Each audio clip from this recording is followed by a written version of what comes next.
Yamanda Shia qo'zg'olonchilari prezident saroyini bosib oldi. Qorovullar butun tarkibda rezidensiyani tashlab chiqib ketdi. Endi shiyalar davlat poytaxti Sanoni nazoratga oldi. Prezident Abdulloh Mansur Hodiyning qayerda ekanligi to'g'risida turli ma'lumotlar aytilmoqda. Biri Sanodagi uyda desa, ikkinchisi u Adan shahriga chiqib ketganini xabar qildi.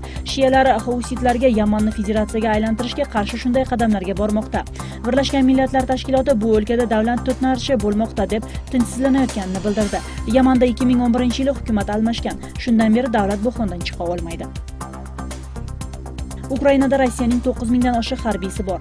Ukraina prezidenti bu haqda Davosdagi Jahon iqtisodiy forumida so'zlagan nutqida bildirdi va Rossiyani Minsk tinchlik shartnomasi bo'yicha vazifalarini to'liq bajarishga chaqirdi. Poroshenkoning ta'kidlashicha, hozir Ukrainaning hududida Rossiyaning 9000 dan oshiq harbiysi, 500 ta tank, og'ir artilleriyasi va bronlangan mashinalari bor.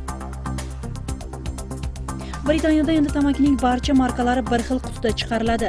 Uning sirtiga tamaki chekish zararligi to'g'risida rasmlar va ogohlantirishlar joylashtirilishi kutilmoqda. Tegishli qonunni hukumat parlamentga taklif kiritdi. U qabul qilsa, hujjat 2016-yildan kuchga kiradi. Rasmiy ma'lumotlar bo'yicha Shotlandiya, Irlandiya va Uelsni qo'shmaganda Angliyaning o'zida tamaki bois yiliga 80 ming kishi halok bo'ladi.